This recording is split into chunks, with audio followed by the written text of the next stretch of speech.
Combating climate change is one of the major themes here in Davos, and in fact, reaching net zero by 2050 is one of the main goals of the European Union. That's why the European Commission has its EU climate law. It's also presented its European Green Deal with a tsunami of various plans and regulations that will impact business and consumers in the next few decades. But what has changed now compared to back in 2019 when the European Green Deal was presented is the political climate. We're no longer seeing, for example, the Friday for Futures marchers out on Fridays. The Greta Thunberg movement has also silent, and also politically across the continent of Europe, the Greens are not doing as well as they would have hoped. For more on what she hopes will be changing regarding that topic here at the World Economic Forum annual meeting in Davos, we spoke to Jojo Mehta. She's the co-founder of Stop Ecocidio International.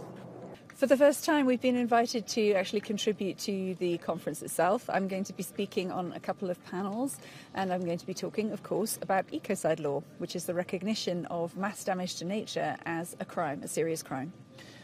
And what about the topic in general politically? Are you concerned slightly about the fact that, the Greta Thunberg movement has died out a bit, the Fridays for Future movement has died out, and also politically, the Greens are not doing so well, and we've elections this year, and people perhaps won't be voting with these issues on their mind?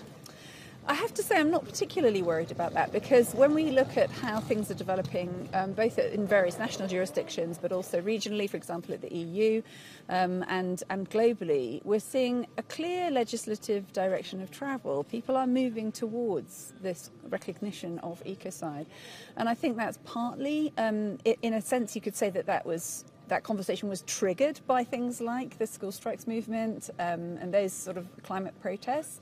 But I think what it's made people understand or realise is that we're lacking that external framework for safety going forward into the future. It almost doesn't matter what solutions we put in place if we don't prevent the mass destruction of ecosystems. None of those are going to work long term. Jojo Mehta there, remaining optimistic despite the lack of progress made in Dubai before Christmas at the COP28. Eve McMahon, Euronews, Davos.